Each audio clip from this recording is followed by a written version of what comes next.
네, 오늘 한 걸음씩 전진하라라는 제목으로 여러분들과 사도행전의 말씀을 함께 나누겠습니다. 여호와의 하나님의 이름을 구약 성경에서 여러 가지로 부르는데 그 중에 여러분들 엘샤다이라는 이름을 들어보셨을 것입니다. 엘샤다이. 그래서 이 샤다이라는 말의 원뜻이 무엇인지 지금도 신학자들마다 의견이 다릅니다. 한 4가지 정도의 의견이 있는데 성경에는 God Almighty, 전능하신 하나님으로 이렇게 번역이 되어 있는데 그것도 하나의 뜻이 될 수 있고 학자들에 의해서 좀 더 원어를 연구한 내용을 보면 광야의 길을 인도하시는 하나님이다라는 의미를 가지고 있다라는 것으로 또 이야기를 합니다. 그래서 유목민들이 섬겼던 하나님, 그분이 엘샤다이, 그래서 광야길을 인도해 주시는 하나님의 이름으로 엘샤다이를 썼다, 이런 말이 있습니다. 미국에 은퇴하신 할아버지들을 대상으로 해서 설문조사를 했는데 이런 질문이었습니다. 살면서 가장 후회스러웠던 것은 무엇이었습니까? 이것을 물었어요. 여러분들은 뭐가 그렇게 후회스러우세요 지금? 근데 거의 70%의 할아버지들이 공통적으로 대답한 내용입니다. 그러니까 가장 많이 나온 대답이 바로 뭐였냐면 젊었을 때 도전해보지 못한 것이 이제 와서 생각하니까 가장 후회스러웠다. 나에게 이러한 사업의 기회, 어디론가 갈 수 있는 기회, 그런 많은 길들이 있었는데 내가 챌린지를 해보지 못하고 늘 나의 삶의 바운더리 안에만 안전하게 갇혀 살았던 것, 그것이 참 후회스럽다. 이제 내가 다시 젊음을 갖는다면 그러한 기회가 왔을 때 과감하게 한번 도전해보고 싶다. 이게 많은 은퇴자들의 후회였다라고 합니다. 그렇습니다. 우리가 새로운 것을 시작하고 도전한다는 것은 결코 쉬운 일이 아닙니다. 이렇게 70%의 할아버지들이 후회할 만큼 마음은 있어도 실제로 몸으로는 잘 따라주지 않는 것이죠. 그래서 우리 옛말에도 시작이 반이다, 천리길도 한 걸음부터다, 이런 말로 용기를 자꾸 붙돋으면서 한번 해봐라, 시작해봐라, 이렇게 권면을 했던 것이죠. 제가 지난주에 평탄한 길이라는 제목으로 말씀을 드렸는데 그 말씀의 요약에서 맨 마지막 부분에서 평탄한 길이란 어떤 길이냐에 대해서 말씀을 드렸어요. 그것은 편하고 쉽고 넓은 길, 어려움이 없는 길이 아니라 고난과 역경이 많이 있음에도 불구하고 하나님이 함께 해주시는 길, 하나님의 인도하심을 따라서 가는 길이, 그게 평탄한 길이다, 그게 성공의 길이고 그게 승리의 길이다 말씀을 드렸습니다. 오늘 읽은 사도행전은 그 뜻이 바로 사도들이 어떻게 복음 전파를 위해서 일을 했는가에 대한 이야기를 담은 책을 사도행전이다, 이렇게 말을 합니다. 그런데 사도행전에 별명이 있어요. 사도행전의 별명이 뭐냐면은 성령행전이라는 거예요. 사도들이 일을 하고 사도들이 수고했는데 별명은 왜 그럼 성령행전이라 그러냐? 여러분들 예상하시는 대로 바로 그 사도들이 움직이고 사도들이 수고하고 애쓴 그 뒤에는 성령님의 인도하심과 성령님의 힘주심이 있었기 때문에 그게 되었기 때문에 사실은 사도행전은 곧 성령님이 일하신 이야기다, 이렇게 말할 수가 있다는 것이죠. 그것을 어떻게 알 수 있느냐? 사도행전 전체를 통해서 발견할 수 있지만 특별히 이 사도행전 8장에서 빌립 집사를 통하여 이루어 가시는 선교의 역사를 보면 빌립 개인이 하는 일이 아니라 사실 그 뒤에서 성령님이 빌립을 통하여 성령님이 계획하시는 대로 가고 있구나라는 것을 우리에게 보여주시고 계십니다. 빌립 집사는 예루살렘 교회가 맨 처음에 세운 7명의 집사들 가운데 한 명입니다. 여러분 기억하시죠? 그래서 첫 번째가 스데반이라는 집사고 두 번째가 빌립 집사입니다. 이 빌립 집사는 구제와 봉사, 교회 안에서 그것도 담당했지만 스데반과 빌립은 특별히 말씀을 잘 깨닫고 말씀에 대한 지식이 풍성했고 설교와 전도를 굉장히 잘했던 사람입니다. 이 7 집사가 세워지고 난 다음에 이제 사도들이 말씀과 기도에 전념하게 되면서 교회의 말씀이 흥왕하게 되자 교회가 더 부흥이 일어나게 됐습니다. 그렇게 되니까 이제 예루살렘의 그 대제사장들과 서기관들과 그 유대교의 지도자들이 이 교회를 핍박하기 시작하고 이 그리스도인들을 붙잡아서 협박하고 매질하기를 시작했습니다. 그렇게 핍박하던 것이 드디어 스데반을 돌로 쳐 죽이는 그러한 무시무시한 그러한 일까지 벌어지게 됩니다. 스데반이 순교를 당하는 것은 거대한 환란의 바람이 시작되는 출발점이었어요. 그래서 스데반의 죽음과 함께 이제 예루살렘의 모든 그 종교기관들은 아예 공권력을 가지고 아예 체포 영장을 손에 들고 사울과 같은 그 전에 이제 나중에 바울이 되죠. 그런 사람들이 집에 들어가서 그리스도인들을 찾아내고 잡아내고 감옥에 가두고 그렇게 처벌하는 엄청난 핍박의 바람이 불게 됐습니다. 그러자 그 환란의 바람 때문에 예루살렘 교회가 막 흩어지기 시작했어요. 성도들이 다 떠났어요. 예루살렘을. 사도들만 남고 다 떠났어요. 8장 1절에 보면 이 빌립 집사의 선교가 시작되기 바로 전에 상황을 8장 1절에 이야기를 해주는데 이런 말씀이 있어요. 우리 같이 한번 읽어볼까요? 시작. 그날에 예루살렘에 있는 교회에 큰 박해가 있어 사도 외에는 다 유대와 사마리아 모든 땅으로 흩어지니라. 좋은 일이에요? 안 좋은 일이에요? 안 좋은 일이죠. 이건 고통스러운 일입니다. 이제 한참 부흥하기 시작하는 꿈을 가진 교회가 다 흩어져 버렸어요. 풍비박산이 나는 거예요. 이건 정말 괴로운 일이 아닐 수가 없습니다. 하나님 왜 우리에게 이런 시련을 주십니까? 그런데 이 말씀의 8장 1절의 말씀을 가만히 보면은 뭔가 이 부정적인 아주 고통스러운 사건 속에 뭔가 여기에는 그런데 뭔가가 있네라는 것을 암시해주고 있는 단어들이 있어요. 그게 바로 뭐냐면 사도 외에 다 유대와 사마리아와 모든 땅으로 흩어지니라 라는 거예요. 박해가 있었다, 흩어졌다, 이거는 굉장히 부정적인데 유대와 사마리아와 모든 땅으로 이건 많이 어디서 들어본 말이야. 그렇죠? 이거 언제 들어본 말이야. 예수님께서 제자들에게 미리 이 말씀을 해주셨던 거예요. 오직 성령이 너희에게 임하시면 너희가 권능을 받고 예루살렘과 온 유대와 사마리아와 땅끝까지 이르러 내 증인이 되리라. 그러고 보니까 환란의 바람이 불고 박해가 불어서 교회가 흩어지는 거는 같은데 사실은 주님이 원하시는 선교의 길이 열려지고 있다는 그러한 긍정적인 놀라운 비밀을 내포하고 있는 거예요. 여러분 이게 무슨 뜻인 줄 압니까?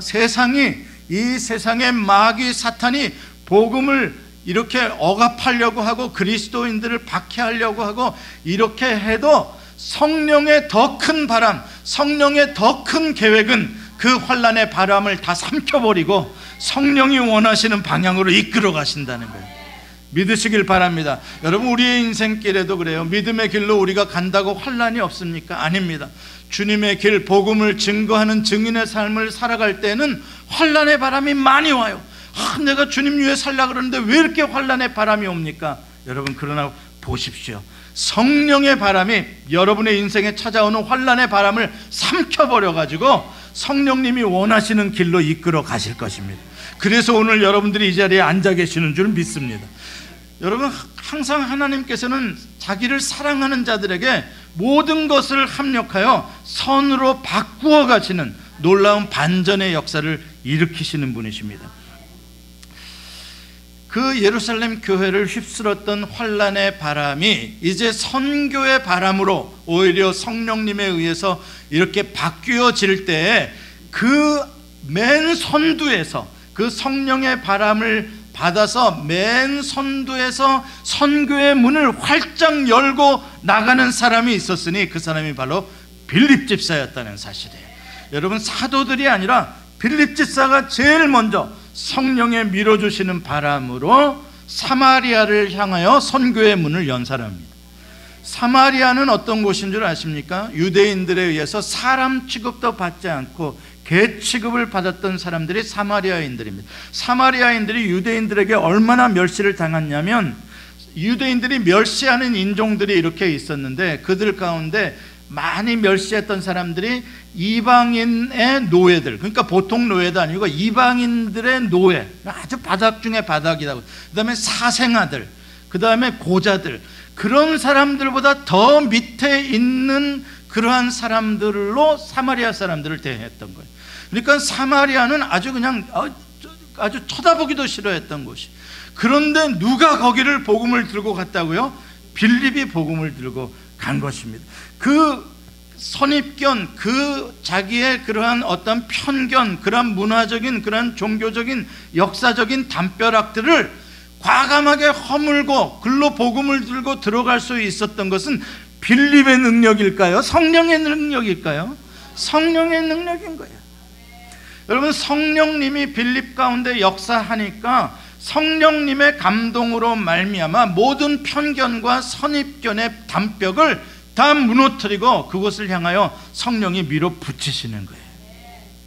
갔더니 놀라운 역사가 일어납니다. 사마리아 사람들, 종교적으로는 저 끝에 있는 사람들로 여겼던 그 사람들이 복음을 듣고 예수를 영접해가지고 사마리아 성 전체가 예수를 믿는 놀라운 역사가 일어납니다. 기적도 많이 일어났어요. 사랑하는 성도 여러분, 성령님은 언제나 고정관념과 편견을 파괴하는 영이십니다.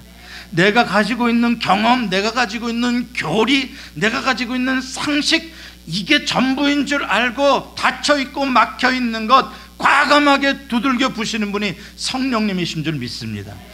그래서 우리가 성령 충만한 사람은 어떤 사람이냐? 열린 사람인 거예요. 인종에게도 열려있고, 문화에도 열려있고, 성별에도 열려있고, 어떠한 빈부귀천에도 다 열려있어서 주님께서 저들도 축복해 주신다는 것을 아는 사람들이 성령의 사람들이에요. 그래서 성령의 사람들은 언제나 개척자입니다. 파이어니어, 개척자들은 언제나 성령의 사람들이 개척자예요. 그럼 성령의 사람은 아닌 사람들은 뭐하냐? 검열자예요. 확인하는 거예요. 그러니까 보면은 빌립은 개척자로 사마리아 성을 열고 들어가서 복음을 전하고, 나중에 거기 복음 다 전하고 난 뒤에 예루살렘 교회에서 두 사도가 베드로하고 야고보가 와가지고 보니까 진짜 성령이네, 그러고 돌아간단 말이에요. 여러분, 검열자가 되지 마시고 개척자가 되시길 바랍니다. 우리는 다 개척자들이에요. 성령의 새로운 길의 역사하심을 우리는 믿고 개척해서 미국까지 왔고, 개척해서 예수 소망교회도 세우고, 할렐루야. 오늘 본문 26절에 보면 이제 사마리아 성에서 선교를 성공적으로 마친 이 빌립을 성령께서 이제 새로운 미션을 주면서 새로운 곳으로 이끌어가는 장면이 오늘 본문 26절에 나옵니다. 자, 그러면 어떻게 성령께서 새로운 미션을 주며 빌립을 이끌어가는가? 오늘 그 방법을 구체적으로 한번 살펴보도록 하겠습니다. 첫째로 26절에 이러한 말씀을 하십니다. 한번 읽어볼까요? 시작.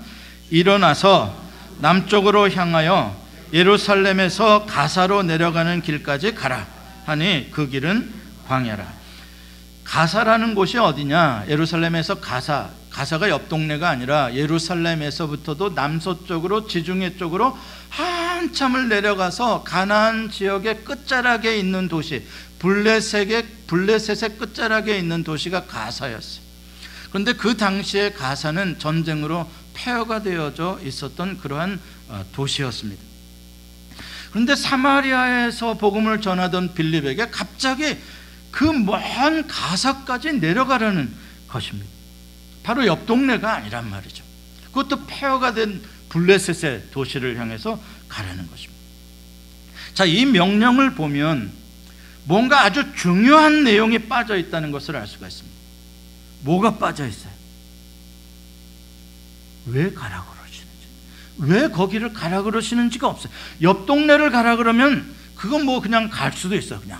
그런데 그 먼 데까지 가라고 할 때는 왜 가라고 하는지에 대한 설명이 있어야 그 수고를 하고 거기까지 갈 거 아닙니까? 근데 왜 가라고 하는지에 대한 목적이 거기에 없는 거예요. 빠져 있는 거예요. 만약에 복음을 전하기로 한다면 그 가사 말고도 여러분, 사마리아 그 위에 갈릴리도 수많은 큰 도시들이 많이 있어요. 수백 명, 수천 명이 복음을 들을 수 있는 곳은 많이 널려 있어. 그런데 왜 하필 폐허가 된 거의 이방 도시 같은 그 가사로 가라 그랬는지 그걸 설명을 안 해주고 가라고 하시는 것입니다. 그런데 다행히 빌립이 그것에 대해서 질문을 하지 않고 그냥 순종하고 주의 사자가 명령하는 대로 가사로 갔습니다. 27절에 보니까 가사로 가는 길이 이제 가는 과정이 생략되고 바로 이제 일어나 가서 보니라는 말이 나와요. 27절에 일어나 가서 보니. 한번 따라서 해보세요. 일어나 가서 보니. 일어나 가서 보니. 이게 성령의 사람들입니다. 성령의 사람들은 따지는 사람들이 아니라 일어나 가는 사람들입니다. 일어나 가면 보이는 거예요. 왜 거기를 오라고 했는지, 가라고 했는지 가서 보면 나오는 거죠. 가봤어요. 가보니까 역시 폐허가 된 도시고 뭐 말씀 듣겠다고 사람들이 모여있는 것 하나 없고 겨우 눈에 띈 것이 하나 있었는데 큰 수레를 타고 어떤 사람이, 아주 고관대작 같은 사람이 지나가고 있는 그 행렬이 보였어요. 빌립이 의아해서 그 행렬을 바라보고 있는데 성령님이 29절에 또 뭐라 그러세요? 29절에 보면은 이 수레로 가까이 가라 그러는 거예요. 수레를 향해서 가까이 가라 한마디를 또 해주시는 거예요. 그러니까 그 말 듣자마자 바로 달려갑니다. 수레를 향해서 빌립이 달려가요. 달려가 보니까 신기하게도 그 사람은 아프리카 이디오피아에서 온 국고를 맡은 내시였는데 일종의 재정을 맡은 그런 재무대신 같은 사람인데 내시였어요. 고자라는 말이죠. 근데 그 사람이 성경책을 읽고 있는 거예요. 구약 성경책을. 너무나 의외 아닙니까? 구약 성경책을 읽고 있는 소리가 들려요. 빌립이 들어보니까. 근데 어디를 읽고 있나 가만히 봤더니 이사야 53장 고난받는 종의 이야기를 두시렁두시렁 그걸 읽고 있는 거예요. 이 이디오피아 내시가요. 그 빌립이 물어봐요. 당신이 지금 읽고 있는 구절이 무슨 뜻인지는 알고 있습니까? 그랬더니 그분이, 그 내시가 대답하니 내가 어떻게 알겠습니까? 가르쳐주는 사람이 없는데. 그렇지 않아도 내가 이걸 읽으면서 지금 이 고난받고 있는 이 사람이 이사야 선지자 자기를 두고 하는 말인지 아니면 다른 사람을 두고 하는 말인지 내가 잘 이게 이해가 안 됩니다. 좀 가르쳐 주시겠습니까? 이렇게 빌립한테 이야기를 거는 거예요. 그러니 뭐 이거는 뭐 이제 빌립한테 딱 걸린 거죠. 바로 그 종이 예수 그리스도랍니다. 그분이 이 땅에 오셨고 그분이 그 고통을, 어린 양의 고통을 짊어지시고 십자가에 달려 돌아가셨습니다. 그리고 이제 복음을, 예수 그리스도를 설명해 주니까 이 이디오피아 내시가 이제 그냥 구구절절히 아멘 아멘 깨달음이 오는 거예요. 깨달음이 오면서 그냥 나 빨리 세례 주시라, 나 빨리 그리스도인이 되고 싶다, 세례를 달라. 그래서 이제 세례를 받고 물에서 올라오자마자 다시 또 성령님이 빌립을 쫙 데리고 어디로 간가? 어디로 갔어요? 아소도. 나중에 보니까 아소도로 가 있어 빌립이. 그리고 세례를 받은 이 이디오피아 내시는 기쁨으로 자기 나라로 돌아가게 되었다는 사실입니다. 여러분, 성령님이 왜 그렇게 사마리아 선교를 막 마친 빌립을 급히 그 낯선 가사라는 도시, 별로 사람들이, 예수 믿을 사람들도 별로 없어 보이는 그 가나안의 끝자락에 있는 그 도시로 왜 성령님이 이끌어 가셨습니까? 바로 그 에디오피아 내시, 그 한 사람을 구원하시기 위해서 성령님이 그 한 사람을 선택하시고 그 사람을 위하여 빌립을 보낸 것이에요.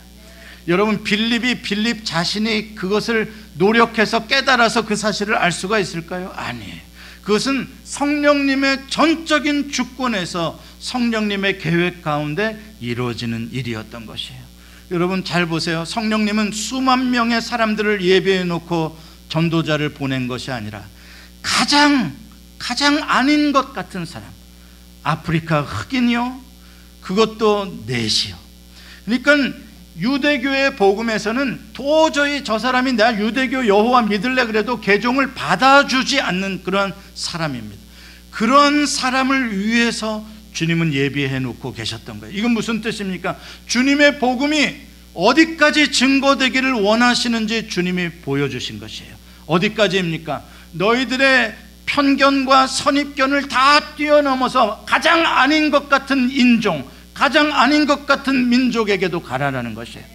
그 다음에 사회적으로도 모든 신분의 장벽을 뛰어넘어서 가고, 종교적으로도, 그리고 또한 육체적으로도 가장 아닌 것 같은 사람까지 다 포용되고 다 하나님의 은혜 가운데, 구원 가운데 들어올 수 있는 그 나라가 복음의 나라, 하나님의 나라라는 것을 이 에티오피아 내시의 전도의 사건을 통해서 설명을 해주고 가르쳐주고 있는 거예요. 이제 알고 보니까 왜 가사로 내려가야 하는지 충분한 그만한 이유가 있다는 걸 알게 됐죠. 그런데 왜 성령님은 미리 그걸 다 설명해 주지 않으셨을까? 야 빌리와, 내가 사실은 말이야, 이런 친구가 하나 지금 아프리카로 가고 있는데, 이 친구 참 내가 꼭 구원시키고 싶다. 야 가사 떠나가면 그 다음부터는 이제 애굽 땅이야. 그러니까 네가 빨리 좀 가줘야 되겠다. 왜 이런 설명을 다 안 하셨을까? 여러분, 우리가 언제나 주님을 따르면서 성령님의 인도하심을 받기가 어려운 이유 중에 하나, 순종하기가 어려운 이유 중에 하나가 주님이 다 설명해 주지 않으신다는 것이에요. 주님이 끝까지 다 보여주질 않으신다는 것이에요. 그걸 다 설명해 주시고 다 보여주시고 그 과정이 어떻게 될 거다, 첫 번째 스텝은 이거고, 두 번째 스텝은 이거고, 세 번째는 이러고, 그걸 다 설명해 주시면, 주님 그렇군요, 제가 할게요, 이렇게 할 것 같은데, 주님은 그걸 말씀을 안 해주시고, 야 가사까지 가. 그러면 우리는 거기를 왜 갑니까? 옆에도 복음 전할 때가 많은데요. 그렇게 되게 된단 말이죠.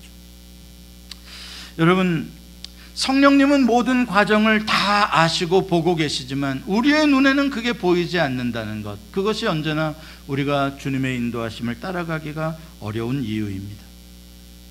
여러분, 그런데 한번 이걸 생각해 보십시다. 과연 우리가 과정을 다 아는 것이 정말 우리가 순종하는 데 도움이 될까? 출발하는 데 도움이 될까? 이스라엘 백성들이 400년 동안의 애굽에서 노예 생활을 마치고 이제 구원을 받게 되는데, 참 긴 프로세스를 거쳐서 40년이 넘는 세월을 거쳐서 이제 약속의 땅 가나안에 들어가게 됩니다. 자, 이제 모세가 하나님의 큰 명령을 가지고 애굽에 도착을 했습니다. 애굽에 도착을 해서 이스라엘 사람들을 모아놓고 설명을 합니다. 자, 이제 하나님이 여러분들을 인도하여 구원해 주시기를 원하십니다. 앞으로 하나님이 여러분들을 인도하실 것입니다. 자, 먼저 하나님이 여러분들을 이 땅에 재앙을 처음 내려주실 것입니다. 이제 나일강이 곧 피로 될 것입니다. 이것이 첫 번째 재앙이고, 그래도 바로가 우리를 보내주지 않으면 하나님이 두 번째 재앙을 내리실 것입니다.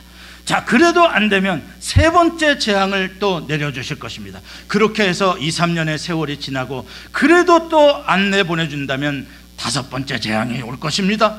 그래도 여섯 번째, 일곱 번째, 여덟 번째, 아홉 번째, 열 번째 재앙이 올 것입니다. 그리고 그때 애굽의 장남들은 다 죽을 것이요, 우리는 살아나게 될 것입니다. 우리는 이제 나가게 되면 홍해가 가로막혀 있게 될 것입니다. 그래도 놀라지 마십시오. 홍해를 하나님이 가르칠 것입니다. 그 다음에 광야로 우리는 들어갈 것입니다. 3일 후에 마라를 만날 것입니다. 그래도 놀라지 마십시오. 하나님께서 단물로 바꾸어 주실 것입니다. 그래도 더 가면은 이제는 배가 고파질 것입니다. 그래도 걱정 마십시오. 하나님이 만나를 내려주실 것입니다. 그래도 더 가면 목이 마를 것입니다. 그래도 놀라지 마십시오. 반석에서 생수가 나올 것입니다. 그래도 더 갈 것입니다. 그러면 아말렉이 공격해 올 것입니다. 그래도 걱정하지 마십시오. 우리가 이길 것입니다. 그렇게 우리는 40년 동안 광야를 헤매고 그러다가 나중에 가나안 땅에 들어가게 될 것입니다. 들어갈 때도 그 여리고 성과 전투가 일어날 것이고 아이성에서는 질 것이고, 오 마이. 자, 과정을 다 설명을 해줬어. 갑시다. 갈래요? 다 설명해줬어. 야, 간다니까. 가나안 땅까지 간다니까. 젖과 꿀이 흐르는 땅까지 간다니까. 갑시다. 가실래요? 아니요, 안 가요.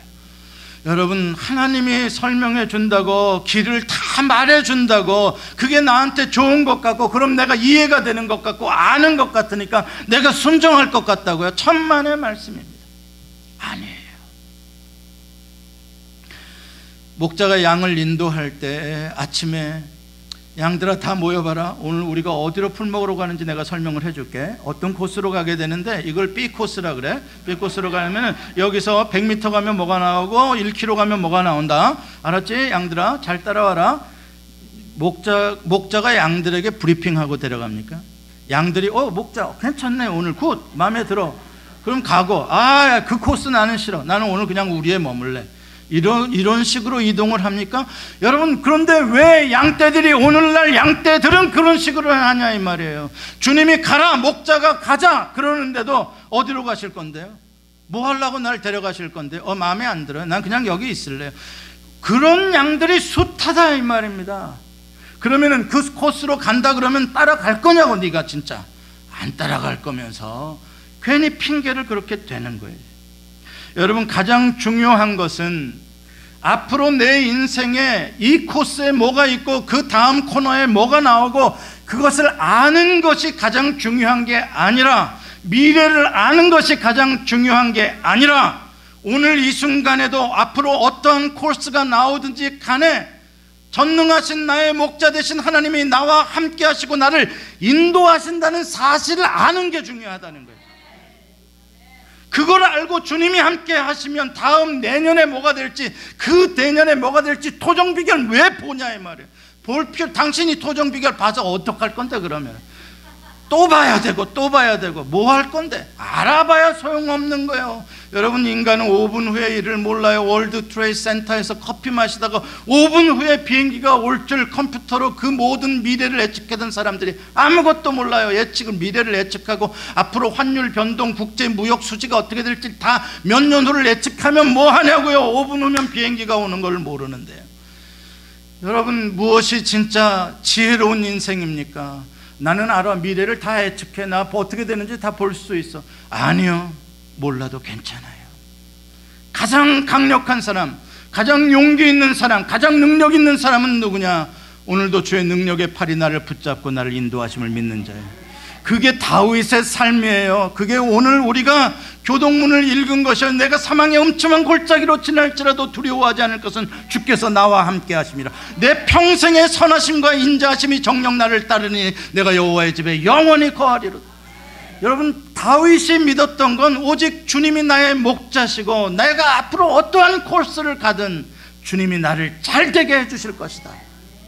그게 바로 평탄한 길입니다.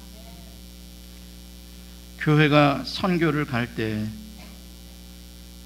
우리는 효율성을 생각합니다. 교회에서 이만한 예산을 들여서 이만한 사람들이 가니까 이번에 가가지고는 몇백 명, 몇천 명이 모인 데 가서 복음을 전하고, 그래서 막 이렇게 사역을 하고 왔다라고 멋있게 이렇게 보고를 하기를 원합니다. 근데 만약에 선교팀이 10명이 수만 불의 예산을 가지고 갔는데 겨우 한 사람 가서 전도하고 왔다. 그게 뭐야? 선교지 잘못 골랐어. 그 뭐야? 더 좋은 선교지를 찾지. 천만의 말씀. 여러분, 주님이 하시는 일, 나의 효율성과 나의 계산으로 제한하면 안 되는 거예요. 주님이 하시는 그 모든 일들이 이게 정말 주님의 뜻이라면 정말 내 생각을 내려놓고 주님이 원하시는 그 순종의 길로 가는 것이, 그게 선교의 길인 거예요. 아무도 사마리아의 성문을 열려고 하지 않을 때, 아무도 그냥 예루살렘에 예배드리러 왔다가 그냥 돌아가는 그 에디오피아 내시에게 아무도 복음을 증거해 주려고 하지 않았을 때 그 끝까지 찾아가서 증거해 준 그 한 사람의 빌립이 되시기를 바랍니다. 여러분의 인생도 마찬가지입니다. 오직 한 걸음씩만 주님의 손을 잡고 걸어가시기 바랍니다. 여러분, 우리가 수천 걸음을 걸어야 목적지에 도착한다고 해도 결국은 한 걸음씩 걸어갔기 때문에 도착한 것입니다. 한 걸음입니다.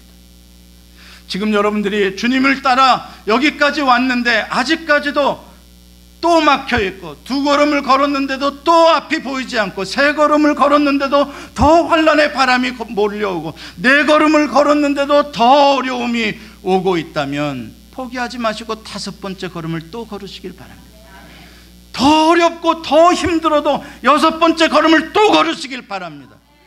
주님이 함께 해주시는 그 길 끝에는 반드시 평안의 항구가 기다리고 있습니다. 지금도 많이 피곤하고 지치셨습니까? 갈 길이 아직도 너무나 멀고 포기하고 싶은 마음이 드십니까? 주님의 손 꼭 붙잡으시고 오늘도 한 걸음만 더 힘을 내서 걸어가시기를 바랍니다. 기도하시겠습니다. 주님을 찬양합니다. 선한 목자의 음성을 들려주시옵소서.